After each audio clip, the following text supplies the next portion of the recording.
오래전에 종영된 아주 장수 TV 프로그램 중에 혹시 여러분들 아시는지 모르겠네. 가족오락관 아세요? 가족오락관. 누가 진행했죠? 허참. 허참. 그 안에서 몇 가지 게임들을 반복해서 출연진들이 시청자들에게 이제 즐거움을 오랜 기간 동안 줬는데, 그 거의 대부분의 지나고 보니까 그 게임들이 이제 소통에 관한 게임이었더라고요. 그 생각해 보니까, 오늘 여기 앉아 생각해 보니까, 그러니까 맨 앞 남자 팀 여자 팀 세워놓고 4명씩 세워놓고 앞에 있는 사람에게 뭐 글을 보여주고 그 글을 그 뒷사람에게, 또 뒷사람에게 맨 마지막에게 전달해서 그 글이 말이 변형되지 않고 잘 전달되는지, 그거를 차이니즈 위스퍼 게임이라고 하는데, 이걸 약간씩 변형해서 이제 여러 게임들을 한 프로 안에서 진행했던 것 같습니다. 그래서 맨 처음 출연자에게 알려준 말이 한 사람씩 건너서 맨 뒷사람에게 그대로 전달되느냐. 물론 중간에 여러 방해가 있습니다. 뭐 막 큰 소리가 난 헤드폰을 끼기도 하고, 또 약간의 변형시켜서 몸 동작으로 그 말을 전달하기도 하고.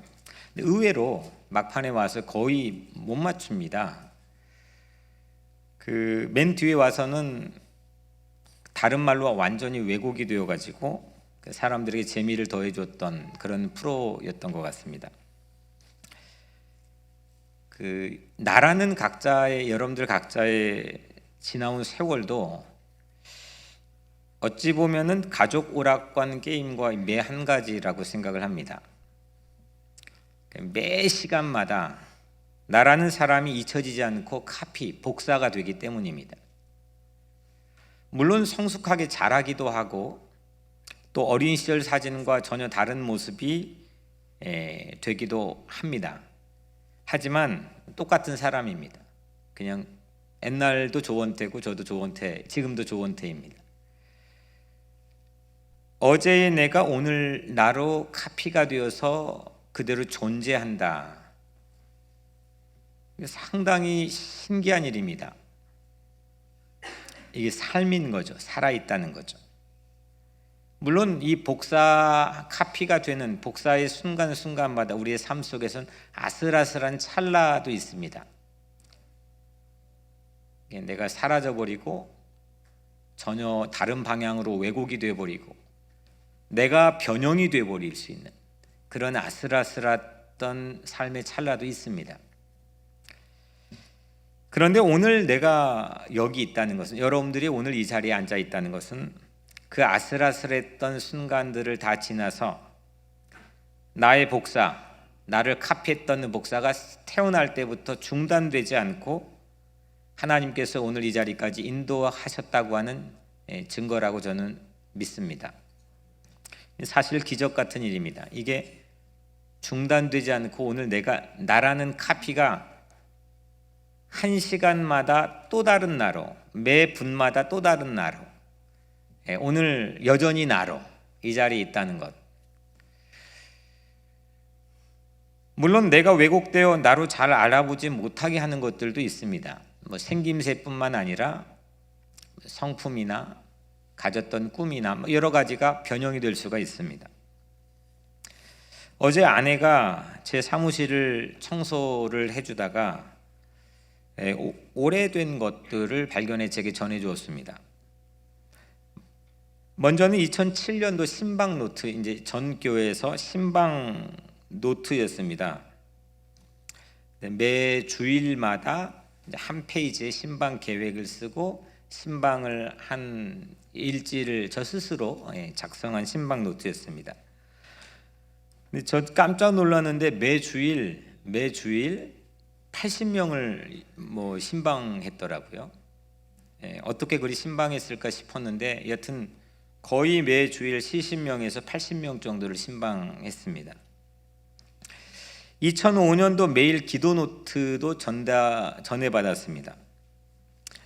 그런데 마지막으로 제 눈길을 끌었던 것은 2002년도 영국에서 공부할 때 제가 만들었던 한 종이로 된 문건입니다. 2장짜리인데 2002년 당시 고국에서 말씀드리면 다 아시겠지만 여튼 억울한 한 이웃 소녀, 두 소녀의 일이 있었습니다.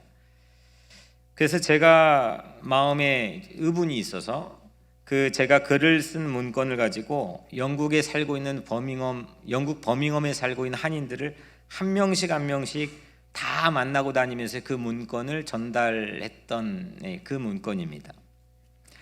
당시 버밍엄의 한인들이 한 500여 명 살았는데 거의 한 절반 훨씬 이상이 버밍엄, 영국의 두 번째 큰 도시가 버밍엄인데 그 버밍엄의 다운타운 중심에 모여서 촛불을 들고 기도회를 했습니다. 이에 관심을 가진 영국의 국영방송인 BBC 방송도 와서 촬영을 할 정도로 세간의 관심을 받았던 그런 모임이었습니다. 당시 29살 나이였던 제가 어제 이제 그걸 보고 새삼스러웠습니다. 이렇게 말씀드리는 이유는 그러면 오늘 나는 어떨까 생각해 보았습니다.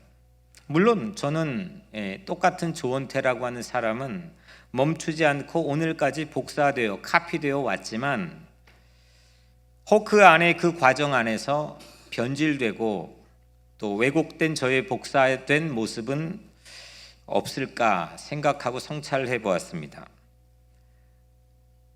목사를 시작함이 가졌던 초심은 어떻게 카피가 되어 왔나? 남들이 보면 처음 모습을 알아볼 수 있을까? 처음에 가졌던 이 생각은 그대로 유지가 되고 있는가? 세상에 찌들지 않고 연약한 이를 향한 사랑의 모습은 제 안에서 얼마나 잘 복사가 되고 있는가? 이건 묻지 않을 수 없었습니다. 그리고 반성도 했습니다.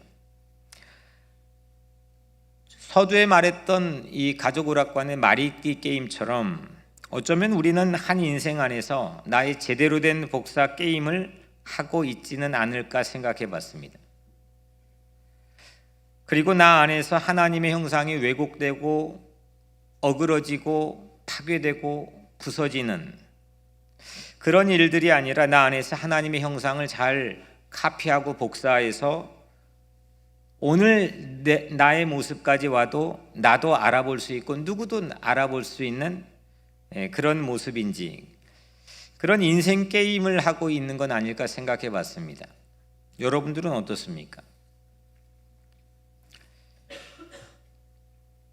오늘 우리가 읽은 본문은 신명기라는 책 안에 담겨 있는 본문입니다. 신명기, 이 책 제목은 오늘 읽은 본문 17장 18절에 있는 구절에서 따온 제목입니다. 신명기라는 제목은 18절 말씀이 율법의 등사본, 영어로는 a copy of this law, 율법의 복사본, 여기에서 따온 제목이 신명기입니다. 첫 번째 법을 두 번째 복사했다고 하는 뜻입니다. 첫 번째 법은 십계명이 담겨있는 출애굽기 19장부터 24장까지가 하나님 주신 첫 번째 율법입니다. 이거는 출애굽한 지 직후에 시내산에서 모세를 통해 받았던 하나님의 율법입니다. 그런데 이제 40년이 지난 다음에 마지막 하나님이 약속의 땅을 눈앞에 둔 느보산 정상에서 모세를 통해서 하나님이 설교하게 했습니다. 그게 전체가 신명기입니다. 다시 말하면 첫 번째 받았던 40년 전에 받았던 하나님의 말씀을 그대로 베껴 카피하는 것, 그것이 바로 신명기의 내용이라는 겁니다. 영어로 신명기를 듀트로노미라고 합니다. 듀터라는 것은 두 번째 뜻입니다. 영어로 듀터, 이건 두 번째 뜻이고 노미, 이거는 법, 개념, 학 이런 뜻입니다. 다시 말하면 두 번째 법, 두 번째 개념, 이것이 신명기의 뜻입니다. 중국어 성경, 우린 중국어 성경으로부터 받은 제목이니까 신명기는 거듭 신자, 목숨 명자, 기록할 기자, 하나님의 말씀을 거듭 되풀이해서 기록한 책, 이것이 신명기입니다. 그래서인지는 모르겠지만 신약에서 가장 많이 이용한 구약 성경 책이 신명기입니다. 약 200번 정도 인용이 되었고, 예수님도 광야에서 마귀에게 유혹을 받을 때 그 마귀를 이겨낼 때 이 신명기의 말씀을 인용해서 카피해서 사용했습니다. 그 밖에도 예수님이 이 신명기를 많이 인용했습니다. 그래서인지 여하튼 이 신명기는 카피의 책입니다. 복사의 책입니다. 사람들에게 수없이 인용이 되었습니다. 유대인들에게 가장 사랑받는 신명기 6장 쉐마라는 말씀도 이 신명기 안에 담겨 있습니다. 이 신명기라는 책 제목처럼 이 책만, 이 신명기 안에서만 카피한 게 아니고 실제 이후에도 수없는 사람들에게 이런 카피의 영향을 줬습니다. 그러고 보면 오늘 우리 성경이 우리 손에 들려지기까지, 이 성경이 여러분들 손에 한번 이렇게 들어볼까요? 죄송하지만 이 성경이 여러분들의 손에 들려지기까지 무수한 과정이 있었을 겁니다. 그 과정을 오늘 좀 생각해 보려고 하는데 꼭 가족 오락관의 말잇기 게임과 같다 생각합니다. 말잇기 게임. 처음에 말을 했는데 그 말이 전달 오늘 우리에게까지 왔는데, 이 과정을 좀 약간만 역추적해 가지고 여러분들의 손으로부터 출발해서 어떤 과정이 있었는지를 잠깐 우리가 이 말잇기 게임, 성경의 이 전달 과정을 여러분들에게 좀 전해보려고 합니다. 오늘 우리 손에 있는 성경은 혹시 히브리어 성경 갖고 계신 분 계십니까? 지금 히브리어 말로 된 성경 없죠? 다 무슨 말로 돼 있어요? 한글말로 돼 있죠? 이 한글 성경은 개역 개정판이라고 부릅니다. 이 개역 개정판은 1998년도에 한국의 모든 교단들이 같이 합의해서 성경을 개정할 때가 되었다 생각해서 새롭게 개정판을 만든 게 우리가 오늘 가지고 있는 개역 개정판입니다. 거의 대부분들이 가지고 계실 겁니다. 우리가 얼마 전부터 사도신경을 여러분들이 익숙하게 외우고 있는 거 말고 개역 개정판으로 우리가 같이 눈을 뜨고 고백하고 있습니다. 이때 1998년도에 같이 재번역되어서 개정된 겁니다. 제가 사도신경을, 이건 약간 격가지 얘기지만 사도신경을 갑자기 이렇게 한 이유는 이 안에는 엄청난 고백들이 다 들어가 있는데, 나는 창조주 하나님을 믿습니다. 나는 예수 그리스도를 믿습니다. 성령을 믿사오며 거룩한 공교회와 우리의 운명을 좌우하는 고백들이 이 안에 다 들어가 있습니다.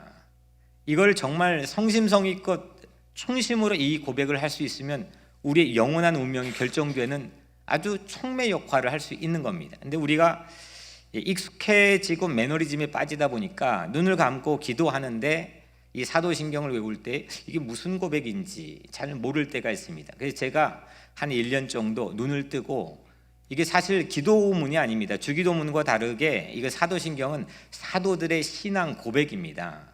공동체의 고백이었습니다. 그래서 그 본연의 의미를 살려서 제가 눈을 뜨고 이 고백을 온 공동체가 이 소중한 고백을 하자는 겁니다. 이게 1998년도에 여튼 개정이 되었습니다. 그리고 그 이전에는 1962년도에 아마 오래전에 신앙생활 하신 분들은 거의 대부분이 이 성경을 가지고 신앙생활을 해왔을 겁니다. 개역판이라고 부릅니다. 개역 한글판입니다. 그리고 그 이전에는 1938년도에 혹시 이 가운데 몇 분이 어린 시절에 오래전에 신앙생활 했던 분들은 아마 그 성경을, 세로로 된 성경을 가지고 신앙생활 한 분도 있을 겁니다. 그거는 1938년에 개역판이라고 부릅니다. 아까 1962년도는 개역 한글판이고, 1906년도에 우리나라는 최초 신약 전서라는 타이틀로 공식 출간이 되었고 1911년도에 처음으로 구약 전서라가 처음으로 출간이 됩니다. 우리나라는 참 독특합니다. 먼저는 선교사가 들어오고 그 다음에 성경이 들어오는 게 거의 대부분의 공통적인 순서인데 우리나라는 참 독특합니다. 우리나라는 선교사들이 들어오기 이전에 성경이 먼저 들어왔습니다. 중국을 통해 번역된 성경이 먼저 들어왔습니다. 아주 드문 경우입니다. 1882년 처음으로 누가복음과 요한복음이 최초의 한글 성경 쪽복음으로 최초의 한글 성경으로 번역이 되어 출간이 되었습니다. 조선인들은 만주에서 번역된, 중국에서 번역된, 그래서 압록강 두만강을 건너서 번역된 성경을 전달받은 한인들이 이거를 짊어지고, 제가 정확한 이름을 좀 지금 기억을 못하는데 매부상인지 여하튼 이 성경을 전국 방방곡곡에 이 보찜에 넣어가지고 판매하고 다니는 사람들이 있었습니다. 이곳까지가 이제 개략적으로 말하면 우리나라 한글 성경, 여러분들이 가지고 있는 한글 성경이 이런 과정을 통해 여러분들의 손까지 왔습니다. 그러면 그 다음에 영어 성경을 한번 보겠습니다. 여튼 우리 한글 성경은 중국어 성경을 거쳐 가지고 왔습니다. 중국어 성경은 좀 생략하고 영어 성경을 보면 16세기 초 윌리엄 틴데일이라고 하는 사람, 아주 유명한 사람입니다. 최초로 신약 성경을 영어로 번역했습니다. 근데 이 사람이 이 성경을 영어로 번역했다는 이유 때문에 당시 나무에 묶여서 교사를 당합니다. 그리고 그 자리에서 시체를 불에 태웁니다. 그리고 가족도 몰살시킵니다. 성경을 영어로 번역했다는 이유 때문에. 그리고 그 비슷한 시기에 17세기에 흠정역, 아마 뭐 여기 미국 사람들이 가장 그 권위 있는 영어로 퀸즈 옥스브리지 영어로 존중하는 그 모태가 되는 킹 제임스 버전이라는, 우리나라 말로는 흠정역이라고 부르는데 그 KJV라는 성경 번역본이 17세기 초에 나왔습니다. 지금까지도 사랑을 받고 있죠. 이게 영어 성경입니다. 이 영어 성경, 그러니까 한글 성경이 중국어 성경에서, 중국어 성경은 영어 성경에서. 그 다음에 독일어를 잠깐 보겠습니다. 오랜 기간 동안, maybe 한 1300년 동안, 2세기부터니까 1300년 동안 온 세계의 성경은 라틴어 성경이었습니다. 그래서 라틴어는 일반 대중들이 읽지를 못하니까 사제들만 해석할 수가 있었습니다. 이때 종교개혁가 마틴 루터가 목숨을 내걸고, 아니다, 모든 사람들이 성경을 읽을 수 있어야 된다. 그래가지고 독일어로 신약 성경을 번역했습니다. 이로 인해 엄청난 핍박이 되었지만 이것이 바로 우리 지금 여러분들이 소속된 개신교, 개혁교회의 첫 출발이 됩니다. 성경을 번역하는 일로 시작이 되었습니다. 그리고 2세기에 아까 말씀드렸던 라틴어 성경이 처음 시작이 되었습니다. 뭐 제롬 성경, 뭐 이렇게 굳이 알 필요가 없지만 뭐 아주 전문가들에겐 최고의 권위가 되는 그 라틴어 성경이 1300년 동안 세계를 주름잡았습니다. 영어가 이렇게 성경의 번역의 역사에서 출발을 한 질서를 잡습니다. 영어 어문학자에게 들은 얘기인데, 영어는 복합적인 보캐블러리, 어휘들이 합해져 있습니다. 그래서 30%는 프랑스 말에서 왔고, 30%는 그 어원 자체가 독일 말에서 왔고, 30%는 라틴 말에서 왔습니다. 유치원 처음 들어가면 배우는 보캐블러리, 영어 보캐블러리는 거의 대부분이 프랑스 말에서 온 것들입니다. 그리고 중등 과정을 통해서 영어의 30% 정도 되는 배움은 거의 대부분이 독일어에서 온 겁니다. 그리고 대학교, 대학원 이후에 고급 단어들은 라틴어에서 온 말들입니다. 여하튼 이런 번역의 과정을 통해서 성경이 라틴어까지 왔습니다. 그리고 주전 3세기, 예수님이 태어나시기 한 300년 전에, 당연히 신약 성경이 없었겠죠. 예수님이 안 오셨으니까. 당시에 있던 우리가 알고 있는 구약 성경, 이건 히브리어로 되어 있습니다. 이스라엘 말로 되어 있는데, 이 이스라엘 말이 당시 세계 공용어처럼 여겨졌던 그리스 말, 다른 말로 헬라어로 번역을 합니다. 72명이 이집트의 카이로에 모여가지고 번역을 하는데, 이민자들이죠. 그러니까 이스라엘 이민자들, 디아스포라 유대인들이 72명이 모여가지고 더 많은 사람들에게 성경을 읽게 하자는 취지에서 번역을 했는데, 이거를 제가 아주 자주 말하는 아주 유명한 70인역 성경이라고 합니다. 이거는 당연히 헬라어로 쓰여져 있습니다. 그 이전에는 물론 이 구약 성경은 자기들 말인 이스라엘 말 히브리어라고 하거든요. 이 히브리 말로 쓰여져 있겠죠. 물론 다니엘하고 에스더서의 일부만 아람어로 쓰여져 있습니다. 아람어는 이렇게 말씀드리면 적절할지는 모르겠지만, 우리나라 뭐 경상도, 전라도 사투리가 있는 것처럼 히브리어, 이스라엘 말의 그 사투리격인 게 아람어입니다. 예수님은 히브리어를 별로 쓰지 않았습니다. 전부 다 예수님은 실제 아람어만 사용했습니다. 그래서 성경은 히브리어, 헬라어, 그리고 아람어로 원전이 기록되어 있습니다. 원래 원문은, 성경의 원문은 이 세 가지 언어로 기록이 되어 있습니다. 정리를 해보면 오늘 제 손에 들려져 있는 이 한글 성경은 그 다음에 중국어에서 왔고, 중국어는 독일 성경에서 왔고, 독일 성경은 라틴어 성경, 라틴어 성경은 헬라어 성경, 히브리어 성경, 이렇게 많은 과정을 통해서 성경이 오늘 우리 손에 들려져 있습니다. 안타깝게도 성경의 원본은 세상에 한 번도 발견된 적이 없습니다. 물론 지금도 성경의 원본은 세상 어디에도 없습니다. 전부 다 베껴 쓴 필사본만 존재합니다. 그런데 제가 너무너무 신학을 하면서 놀랬던 거는, 이 베껴 쓴 필사본만 발견이 되었는데, 신약 성경의 필사본만 그 조각이 2,500여 종입니다. 25,000여 종입니다. 25,000개가 사본이 발견되었습니다. 어떤 거는 신약 성경 통째로, 어떤 거는 아주 조각만, 어떤 거는 한 장만, 어떤 건 한 책만, 수도 없는 다양한 사본들이 세상에 존재합니다. 이거는 어떤 한 곳에 집단적으로 발견된 게 아니고 수천 년 동안, 가장 오래된 거는 주전 900년 것부터 있습니다. 그러니까 수 없는 기간 동안 아주 다양한 곳에, 어떤 거는 강둑에서 발견되고, 어떤 건 동굴에서 발견되고, 어떤 건 산에서, 어떤 건 무덤에서, 수 없는 다양한 곳에서 발견되었습니다. 그런데 여러분들, 신비로운 것은 지구 도처에서 이렇게 수없는 세월 동안 발견된 다른 시대의 필사본들이 내용면에서 99.5%가 일치하다는 겁니다. 저만 놀래나요? 저는 이거는 동서고금을 막론하고 있을 수가 없는 일입니다.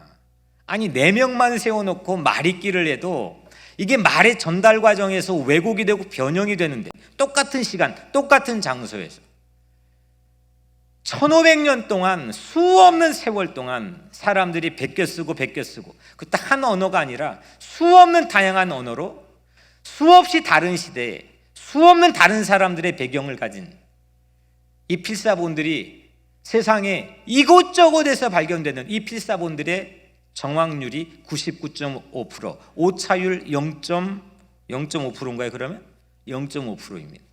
말이 됩니까? 이게 사람이 할 수 있는 일입니까? 굳이, 물론 성경이 하나님의 말씀이라고 증거해 보십시오, 저에게 묻는다면 여러 가지가 있겠지만, 저는 한 가지 아주 단도직입적으로 이 사실을 제시하고 싶습니다. 이건 사람이 할 수 있는 일이 아닙니다. 이거는 사람이 어떻게 논리적으로 맞춰가지고 설명할 수 있는 일도 아닙니다.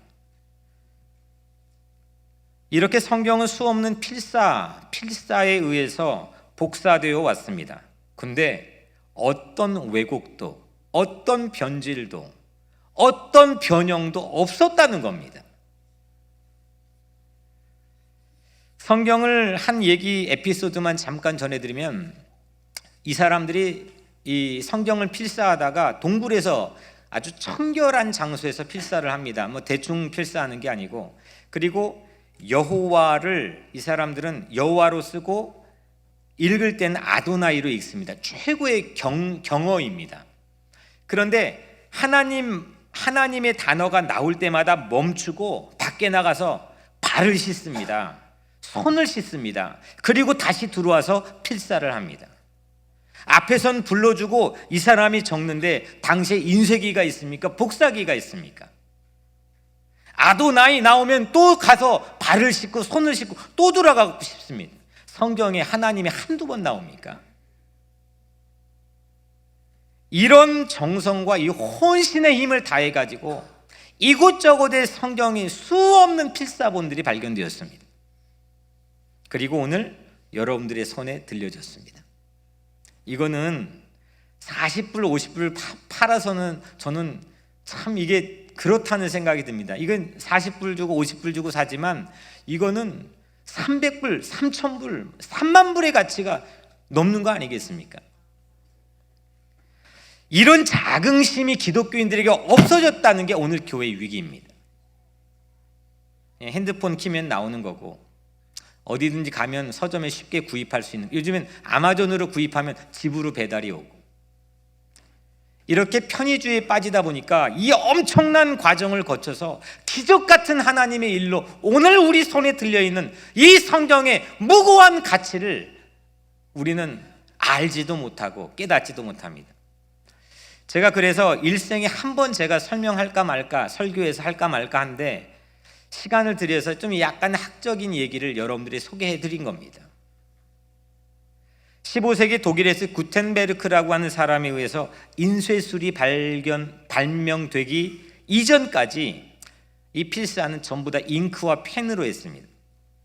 처음에는 이집트 갈대 숲에 갈대 같은 식물인데 파피루스라는 식물을 잘라가지고 그걸 종이로 만들어서 거기에 필사했습니다.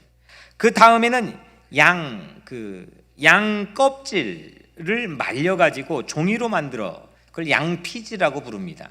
거기에 필사했습니다. 성경은 한 자리에 몇 사람이 뚝딱 쓴 것이 아닙니다. 1500년 동안 40여 명이 넘는 하나님이 선택한 작가들에 의해서 3가지 언어로 기록이 되었습니다. 그리고 이게 전달되는 과정에서도 이 말잇기 게임처럼 왜곡되거나 변형되지 않고 수없는 사본들, 필사본들에 의해 발견된 것은 오차율 0.5% 미만. 이건 기적 같은 일들을 통해 오늘 우리 손에 성경이 들려졌습니다. 종합해 본다면 내 손에 이 성경이 들려지기까지는 히브리어 성경, 헬라어 성경, 라틴어 성경, 독일어 성경, 영어 성경, 중국어 성경, 그리고 한글의 수없는 과정을 통해 제 오늘 성경이 들려져 있는 겁니다. 그래서 뭐 문자적으로 이게 뭐 사도신경이 좀 많냐 틀린, 이게 중요한 게 아닙니다. 이 성경에 대한 태도와 자세가 중요한 겁니다. 유대인들은, 제가 영국에 공부할 때 저희 지도 교수가 유대인 교수였는데 이분은 저에게 아주 중요한 걸 가르쳐 줬습니다. 제 목회에 평생의 지침이 될 만한 가르침을 줬는데, 어릴 때부터 유대인들이 성경을 달달달 외우잖아요. 이거는 성경의 안에 있는 내용을 지식적으로 습득하려고 하는 것도 있겠지만 그것보다는 성경에 대한 태도와 자세를 가르치기 위함이라는 겁니다. 그게 성패를 가늠한다는 겁니다. 생각해 보니까 맞습니다. 이걸 안에 있는 내용을 물론 우리가 다 습득하는 것 중요하지만 뭘 지식을 전달하고 사람이 바뀌지 않습니다. 하지만 내가 그걸 향한 태도와 자세는 그 사람을 바꾸게 만듭니다.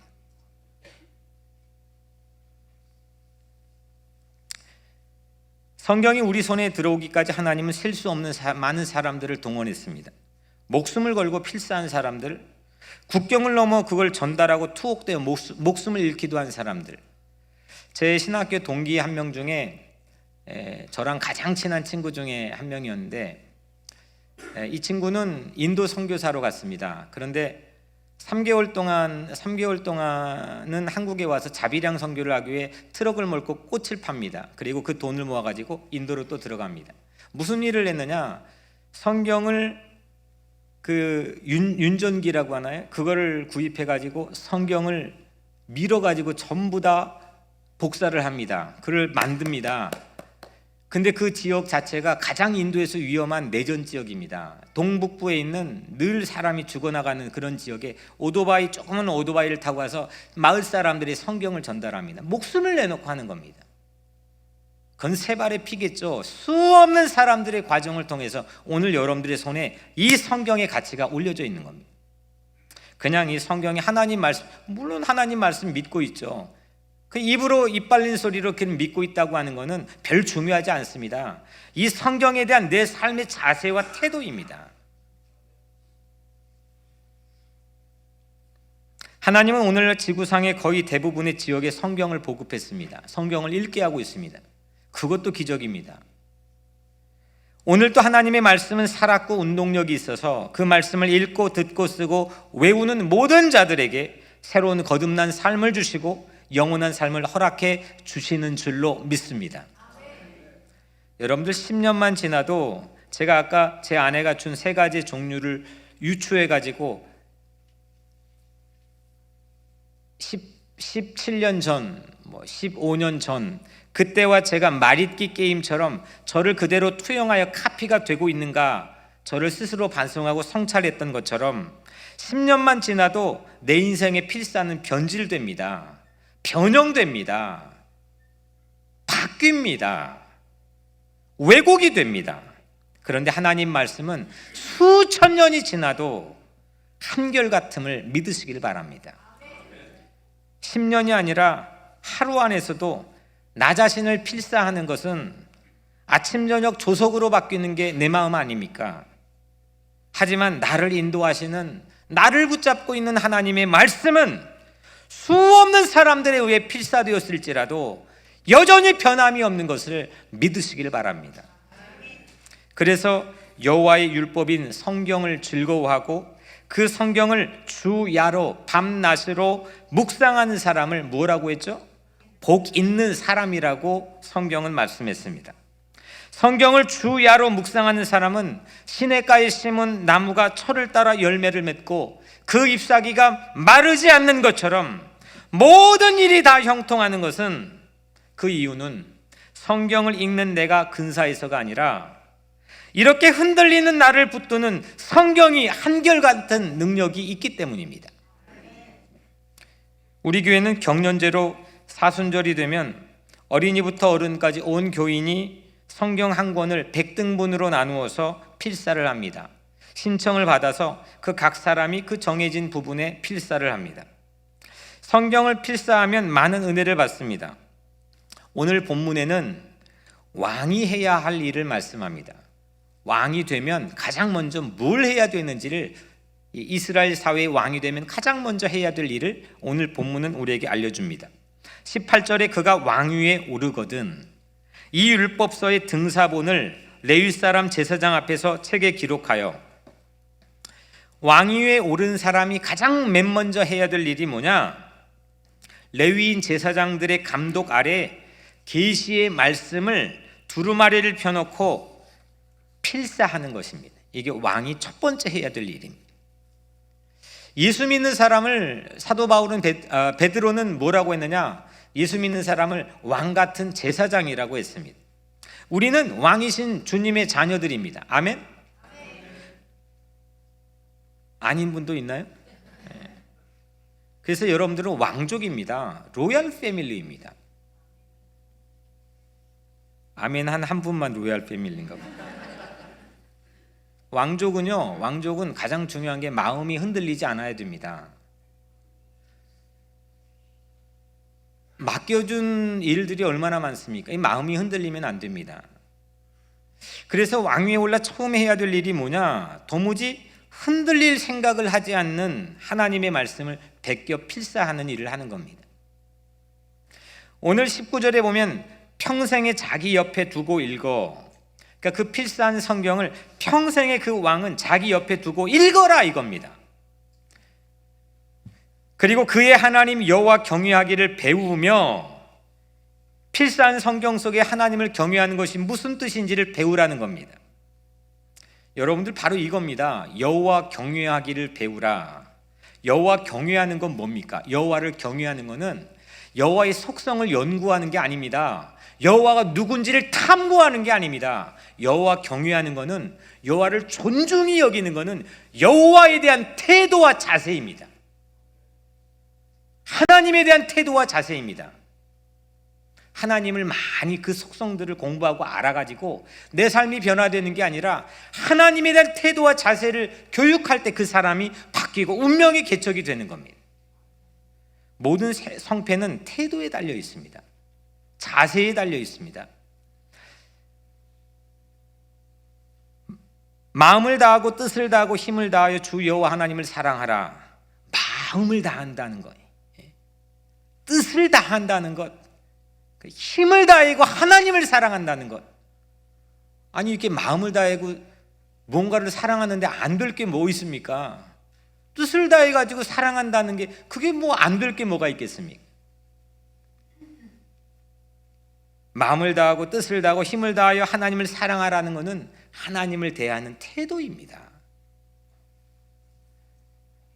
제가 시골교회 전도사 시절에 제가 가르친 청소년들, 어린이들에게 그날 막 서울에서 저 시골까지 7시간 걸려서 봉사로 갔기 때문에 금요일 저녁에 가서 그 가르치려고 성경을 당시 아주 오래된 아날로그 복사기 위에 얹어놓고 복사를 했습니다. 필요한 부분들을 복사를 했습니다. 근데 그 광경을 담임 목사님이 보시고, 그 시골교회 담임 목사님 보시고 저를 세워놓고 정말 한참 동안 눈물이 나도록 혼을 냈습니다. 이유는 어떻게 이 성경을 복사할 수 있느냐 이겁니다. 물론 성경을, 저는 신학을 한 사람으로 성경을 복사할 수 있느냐 그렇지 않느냐 이거에 대해서 따져 물을 수도 있겠지만, 저는 그날 목회에 매우 엄청 큰 진리를 배웠습니다. 아, 이거구나. 그 안에 내용들을 공부하게 하는 것도 중요하지만 성경에 대한 태도와 자세가 중요한 거구나. 제가 어린 시절에 봤던 신앙의 어른들은 성경을 전부 다 이렇게 들고 다녔습니다. 가슴에 심장처럼 갖고 다녔습니다. 오늘날 거의 심지어는 목사들 가운데 그런 모습 보기가 쉽지 않습니다. 이 성경의 중요한 가치, 이 성경이 내 손에 오기까지 예수님만 십자가에 못 박혀 피값으로 돌아가시는 게 아니라 그 전달하는 과정에 하나님이 사용했던 수없는 필사자들의 각오와 순교와 억울한 희생들을, 나를 사랑하신 이 고백을 하기 위해 이 전달자들을 통해 오늘 내 손에 들려졌습니다.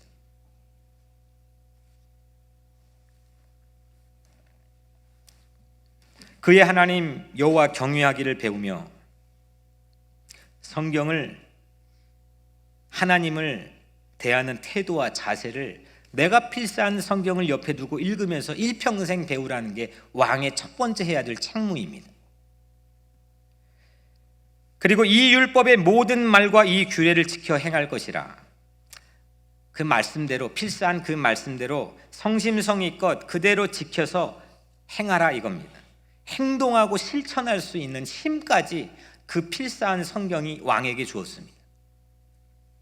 이렇게 성경을 필사하는 왕에게 어떤 유익이 있었을까? 20절에 그리하면 그의 마음이 그 형제 위에 교만하지 아니하고, 교만이 뭡니까? 마음의 위의 경계를 그냥 뚫고 넘어가 버리는 거죠. 마음이 함부로 위로 치닫지 않고 경거망동하지 않는 게 교만을 잠재우는 거 아니겠습니까? 그 필사한 성경이 주고 있는 유익입니다. 그의 마음이 이 명령에 떠나 좌로나 우로나 치우치지 아니하고, 마음이 좌우로 쉽게 흔들려 우리는 어려움을 당하기 쉽습니다. 저를 포함해 전부 그렇지 않습니까? 그런데 이 성경은, 이 하나님의 말씀은 우리의 마음을 좌우로 흔들리지 않게 합니다. 우로 흔들리지 않게 합니다. 마지막 이스라엘 중에, 오늘 마지막 절, 이스라엘 중에 그와 그 자손이 왕위에 있는 날이 장구하리라. 우리 삶의 가장 큰 문제가 뭡니까? 좌우로 흔들리는 것도 있고 위로 넘어가는 것도 있지만 사실 요즘 현대인들의 가장 큰 문제는 이 마음이 밑으로 떨어지는 겁니다. 내가 로얄 패밀리 왕족인 걸 모르고 내 신성한 자존감을 다 잃어버린 채 마음이 밑으로 떨어져 막 흔들립니다. 그런데 쓰고 읽고 배우면 그 로얄 패밀리 왕족의 후손이 오래오래 동안 그 위에 왕위에 있다는 겁니다. 마음이 아래로 떨어져 자존감이 상실된 위험이 왕에게 얼마나 많이 있겠습니까?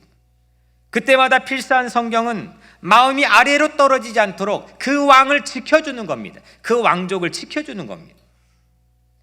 필사한 성경은 그래서 상하 좌우로 우리 마음이 흔들릴 때 하나님의 경외에 대한 태도로 중심을 잡아주는 것이 바로 성경 필사의 힘입니다. 우리 교회에 오셔서 2년 전에 성경 필사를 처음 접하신 장로님 한 분이 계시는데, 신앙생활을 아주 오랫동안 하신 장로님이고 참 고매한 인품으로 훌륭한 장로님이십니다. 그 장로님이 지난 2년 동안 그 성경 필사에 감동을 받아서 혼자 개인적으로 성경 한 권을 전부 필사했습니다. 이름을 굳이 밝히자면 홍성우 장로님이 그렇게 하셨습니다. 그리고 얼마 전 제가 선물을 받았는데, 우리 교회 이민재 권사님이 신약 성경을 한문 서예로 필사를 했습니다. 한글과 한문 서예 필사를 했는데, 전 이렇게 잘 쓴 이 서예체를 별로 본 적이 없습니다. 뭐 이게 조선시대 한학자가 쓴 것 같습니다. 이 원본을 제게 주셨는데, 이 성경을 필사한다고 할 때 나에게 주어져 있는 능력과 영향, 그거는 성경 필사는 흔들리지 않는 하늘을 흔들리는 땅에 기록하는 일입니다. 성경 필사는 하나님의 소리, 하나님의 음성, 하나님의 뜻을 우리 마음에 베껴 쓰는 일이기 때문입니다. 우리들은 스스로 말잇기 게임을 하고 있는지 모르겠습니다. 어제 내가 한 다짐을 오늘 내가 이어받아 카피해야 됩니다. 근데 그게 됩니까? 내 마음대로 됩니까? 오늘 아침에 한 내 결심을 저녁에 내가 그거를 카피해서 이어받아야 그게 또 다른 내가 됩니다. 그게 됩니까? 어제 내가 받은 은혜를 오늘 내가 잊지 않아야 됩니다. 고마운 게 얼마나 많습니까? 내가 받은 은혜가 얼마나 많습니까? 근데 사람들은 부모에게 받은 은혜, 사람들에게 받은 은혜 전부 죄다 다 까먹습니다. 마음이 흔들립니다. 땅의 지축이 흔들려 지진이 일어나는 것처럼 시도 때도 없이 우리의 마음의 지축이 흔들립니다. 그런데 하나님의 소리를 베껴 필사하면 위아래로 좌로 우로 흔들리던 우리의 마음이 하나님의 경외의 중심을 가지고 바로 잡게 될 줄로 믿습니다. 누군가를 전심전력으로 경외하는 마음은 무엇을 해도 잘 되는 마음이라고 말씀드렸습니다. 그 마음은 하나님 말씀 안에 있기 때문입니다. 하늘은 땅보다, 하늘이 클까요? 땅이 클까요? 하늘이 왜 클까요? 하나님 계시니까. 아니 그냥 뭐 과학적으로 봐도 하늘이 크죠. 하늘은 우주잖아요. 그 땅은 지구 덩어리고, 내가 살고 있으니까 내가 다 큰 것 같죠. 이 땅이 큰 것 같지만 하늘이 비교할 수 없을 만큼 크죠. 뭐 전보다도 못한 게 이 지구 땅 덩어리 아닙니까? 하늘이 당연히 크죠. 그런데 하늘은 우주이고 땅은 지구이니까요. 그런데 하늘을 담아 땅에 기록하는 일, 이게 성경 필사입니다. 하늘 뜻을 담아서 이 땅에 기록하는 겁니다. 성경 필사, 이게 가당치 않은 겁니다. 이거는 성구한 일입니다. 되지 않을 일입니다. 이건 감당하기 어려운 일입니다. 그래서 성경 필사는 사실 우리에게 가당치도 않는 성구한 영광이라고 저는 생각합니다. 하나님은 그렇게 아들 예수 그리스도를 통해 하늘 보좌를 버리시고 이 땅에 오신 거 아닙니까? 그리고 이제 말씀이신 예수 그리스도를 우리 마음에 필사하도록 인도해 주셨습니다. 하늘을 땅에 기록하는 일에 마음과 뜻과 힘을 다해 보시기를 축복합니다. 하나님과 깨어진 관계를 회복할 것이고 흔들리는 마음이 치유되고 그리고 회복될 줄로 믿습니다. 성경 필사를 정성스럽게 하면서 또 예수님과 통하게 될 줄로 믿습니다. 성경 필사하는 여러분들의 모습을 통해 자녀들이 살아나기를 바랍니다. 믿음의 유산을 물려줍시다. 뭘 물려주느냐? 성경을 읽어서 이 성경의 이 문제를 내서 이걸 맞춘 이거 아무것도 아닙니다. 성경 무엇을 물려주느냐? 하나만 물려주면 되는데 그 부모가 성경을 대하는 태도와 자세를 물려주면 됩니다. 내가 성경을 어떻게 귀하게 여기는지. 저는 어린 시절, 아주 어린 시절, 4살, 5살 때부터 저희 증조 외할머니에게 성경을 달달달 외우도록 회초리를 가지고 매일 교육을 받았습니다. 성경을 교회에서 저보다 많이 외우는 어른들이 없을 정도로 성경을 달달달 외우게 했습니다. 근데 그 증조 외할머니에게 제가 한 가지 기억나는 거는 요한복음 16절 이후에는 하나도 기억이 안 납니다. 하나 기억나는 거는 그 할머니가, 증조 외할머니 꼬부랑 할머니가 이 성경을 대하는 태도입니다. 이 성경을 대하는 자세입니다. 오늘 여러분들 혹시 신앙을, 믿음을 여러분들 자녀에게 물려주고 싶다면 그 하나님을 경외하는 자세, 성경을 대하는 태도, 내가 내 직장을 대하는 자세, 이거를 보여주시고 믿음의 유산으로 물려주시기를 축복합니다. 이게 사람을 바꾸고 역사를 움직입니다. 한 가지 좀 제안을 하고 말씀을 마치겠습니다. 요즘 사후에 사람 죽은 다음 장기기증하는 게 사람들의 확산이 됩니다. 그래서 이제 나 죽고 나면 내 장기를 어려움에 빠져 있는 위급한 환자들에게 나누어 주기를 바란다. 이걸 약조를 하는 거죠. 하지만 우리는 사후에 장기 기증하는 것도 근사하고 좋지만 한 가지 제안을 드리고 싶은 건, 한 가지 꿈을 드리고 싶은 거는 사후에 아니면 사전에 필사 쪽복음을 기증하는 꿈을 여러분들이 품었으면 좋겠습니다. 성경 66권입니다. 이거를 한 권은 필사하는 건 사실 1, 2년이면 됩니다. 그런데 일평생 동안 내가 장기적으로 꿈을 품는다면 이거를 66권을 한 권씩 쪽복음으로 써서 66명의 예비된 자에게, 꼭 내 자녀만 아니라 예수를 아는 사람, 예수를 모르는 사람, 내가 사랑하는 사람, 내가 좋아하는 사람, 내가 기도해 주는 사람, 이 사람 66명에게 기증하는 겁니다. 근사하지 않습니까? 하나님의 왕국의 로얄 패밀리 왕족인 여러분, 성경 필사를 통해 이 로얄 패밀리의 신분을 회복하시길 바랍니다. 나는 하나님의 자녀였다는 말을 처음 언젠간 들었겠죠. 나는 하나님의 자녀래, 들었겠죠. 그런데 말잇기 인생 게임처럼 어느새 그걸 잊어버립니다. 그리고 내 자존감, 내 하나님의 형상은 처참히 짓밟힌 채로 그냥 그렇게 살아가는 사람들이 지천입니다. 성경의 복사본을 필사하는 왕들처럼 우리도 그 첫 음성을 다시 회복해야 됩니다. 언젠가 여러분들 또 처음 들었던 내게 주어진 할 일들, 나는 이런 사명을 받았고 이런 소명을 받았고, 뜨거워졌던 그 순간들, 어느새 말잇기 인생 게임 안에서 어느새 잊어버려 좌충우돌하고 할 일을 잊어버린 채 혹시 살고 있지는 않습니까? 이번 성경 필사를 하면서 여러분들의 마음속에 꿈이 살아나고 해야 될 일들이 살아나고 여러분들의 자존감이 회복되고 사명들이 살아나기를 주의 이름으로 간절히 축복합니다. 하늘을 땅에 필사하는 신비로운 이 일, 하늘을 우주를 땅에 필사하는 이 신비로운 일, 이 신비로운 일에 참여해 주시기를 바랍니다. 제가 부임할 때 오셔서 말씀을 전해주신 문동환 목사님 별세 소식을 어제 접했습니다. 작년에 한국의 대개도 찾아 인사를 드렸고, 근데 그 별세 소식을 접하면서 제가 한 가지 어제 오후에 배웠습니다. 21세기 중간 어디쯤에서는 나도 떠날 것을 배웠습니다. 이 자리에 있는 여러분들 모두도 예외는 아니겠죠. 언젠가는 21세기 중간 어디쯤에서는 우리도 떠날 것을 우리는 알고 있습니다. 그러면 우리는 어떻게 해야 되느냐? 신나게 삽시다. 언제 떠날지 모르는 이 인생 그냥 막무가내로 살지 않고 내게 주어져 있는 이 인생의 시간들을 신나게 삽시다.